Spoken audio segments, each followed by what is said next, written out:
मेरी सभी बहनों को आने वाली करवा चौथ की बहुत बहुत शुभकामनाएं। माता करवा और पार्वती माता की कृपा से सभी का सौभाग्य अखंड रहे। इसी मंगल कामना के साथ आज की इस वीडियो में मैं आप सभी को करवा चौथ व्रत की संपूर्ण पूजा विधि बताऊंगी।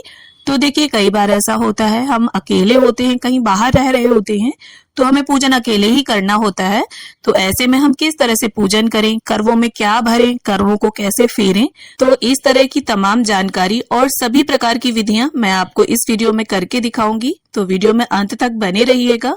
तो इस वर्ष यानी साल 2024 में करवा चौथ का व्रत 20 अक्टूबर दिन रविवार को रखा जाएगा और सुहागन महिलाएं पूरे दिन निर्जल निराहार रहकर व्रत रखेंगी और शाम के समय करवा माता की पूजा करके चंद्रमा को अर्घ देने के बाद व्रत का पारण करेंगी। तो चलिए अब हम देख लेते हैं कि हमें पूजा कैसे करनी है। तो करवा चौथ वाले दिन नहा धोकर पूरे 16 श्रृंगार कर लें और मेहंदी वगैरह आप लोग एक दिन पहले ही लगा लें और खूब सारी नई नई चूड़ियां पहनिए। अपनी शादी का जोड़ा आप पहन सकते हैं या आपकी शादी की चुनरी पीलिया उसे ओढ़ लेंगे हम। उसके बाद हम एक चौकी लगाएंगे, चौकी पर लाल रंग का वस्त्र बिछा लेंगे।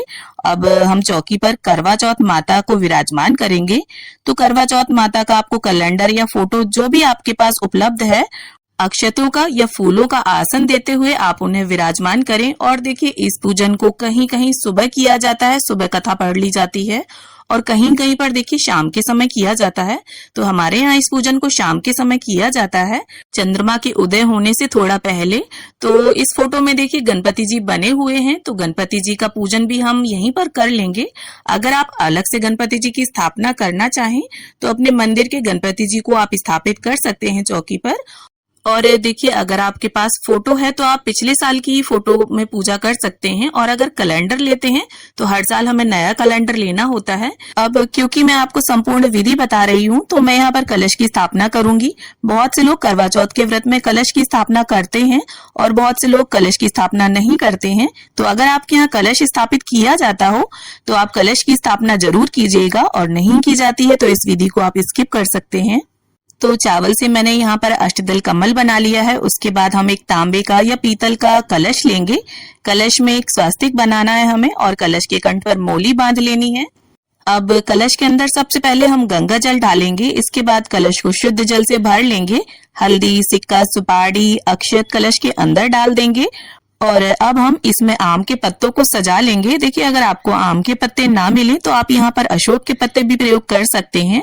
अब इसके बाद चावल से भरी हुई प्लेट हमें रखनी है, ढक्कन रख देंगे हम इसके ऊपर। और इसके बाद देखिए सभी पत्तों को हम यहाँ पर रोली से टीक लेंगे। आप रोली से या चंदन से पत्तों को टीक जरूर लीजिएगा। अब हमारा कलश तैयार हो गया है और इसे हम अष्टदल कमल के ऊपर रख देंगे और चावलों से भरी प्लेट पर एक शुद्ध देसी घी का दीपक रखकर हम उसे प्रज्वलित कर लेंगे।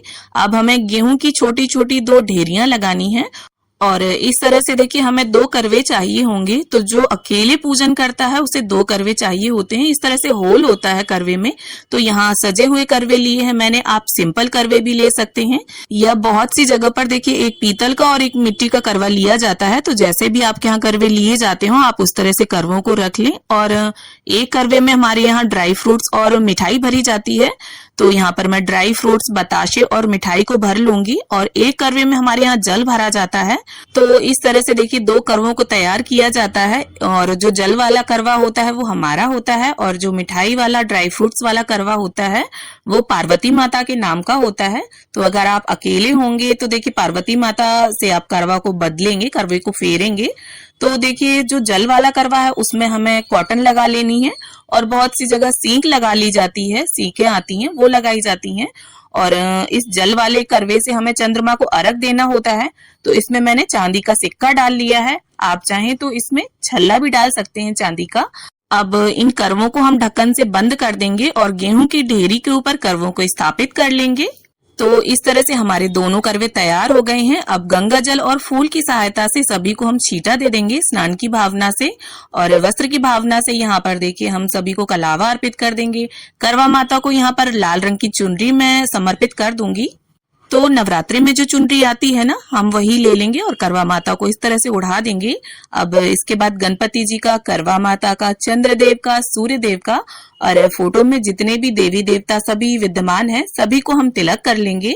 तो देखिए क्षेत्र के हिसाब से करवा चौथ की जो पूजन विधि है उसमें थोड़ा बहुत फर्क हो जाता है। तो अगर आपके घर पर कोई बड़ा बूढ़ा बताने वाला ना हो तो आप इस विधि से देखिए पूजन कर सकते हैं। और देखिए अगर आप 2 जन पूजा कर रहे हैं तो कुछ रिश्ते ऐसे होते हैं जिनमें आपस में करवे बदल लिए जाते हैं, तो वो भी मैं आपको आगे बता दूंगी।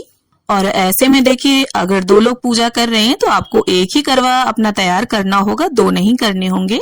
तो यहाँ पर गणपति जी को हमने जनेऊ समर्पित कर दिया है और अगर आपके डेकोरेटेड करवे हैं, लेस लगी हुई है, तो आप चाहें तो कलावे को कंठ में बांधे करवों के, और अगर ना बांधना चाहें तो ना बांधे। यहाँ पर मैं बांध रही हूँ। और इसके बाद करवों को भी हम टीक लेंगे और जो दीप कलश हमने तैयार किया है तो दीपक का भी हम पूजन कर लेंगे। और गणपति जी को यहाँ पर गुड़हल का पुष्प, धूप घास हमने अर्पित कर दी है। और इसके बाद देखिए जो भी पुष्प हो आपके पास आप वो सभी को समर्पित करें। और अगर पुष्प ना हो तो बिना पुष्पों के भी देखिए पूजन किया जा सकता है। अब करवा माता को यहाँ पर कुछ सुहाग का सामान हम भेंट कर देंगे। तो इस तरह से करवा माता को छुवाते हुए हम उन्हें समर्पित कर देंगे और यहाँ पर एक बिंदी निकालकर हम करवा माता को लगा देंगे। अब देखिए दान दक्षिणा के रूप में यहाँ पर आप किसी भी तरह का कोई अनाज ले सकते हैं। यहाँ पर मैंने गेहूं लिया है और यथा सामर्थ आप अपने कुछ उसमें रुपए भी रख दें। तो आप बाजरा भी ले सकते हैं, चावल भी ले सकते हैं। इसके बाद जो भी देखिए मिठाई आपने मार्केट से मंगाई हो वो, या घर पर जो भी पकवान आपने बनाए हो उन्हें आप करवा माता को भोग स्वरूप अर्पित करें। और करवों के ऊपर भी हमें देखिए थोड़ा थोड़ा मीठा जरूर रख देना है, खाली करवे नहीं छोड़ने हैं। अब इसके साथ ही जो भी घर पर ऋतुफल उपलब्ध हो उनका भोग आप माँ को अर्पित करें। अब साथ ही देखिए सुहाग की जब भी हम कोई पूजा करते हैं तो सासू माँ का बायना जरूर निकालते हैं। तो इसके लिए देखिए आपकी सासू माँ जो भी पहनती हो साड़ी या सूट वो ले लें आप, और इसके साथ श्रृंगार की सामग्री और अपने यथा सामर्थ कुछ दक्षिणा उसमें अवश्य मिला दें। और इस सामान को देखिए यहीं चौकी पर हम रख लेंगे और चंद्रदेव के पूजन के बाद सासू माँ को इसे दे देंगे। अब 1 लोटा जल भरकर हम रख लेंगे और हाथ में गेहूं के दाने लेकर करवा चौथ के व्रत की कथा को पढ़ लेंगे। देखिए बिना व्रत कथा पढ़े या सुने ये व्रत अधूरा माना जाता है, तो कथा आप जरूर पढ़ें या सुने। और देखिए अगर साथ में आपके कोई पूजन कर रहा है तो कोई कथा पढ़ता है, कोई सुनता है, काफी अच्छा लगता है।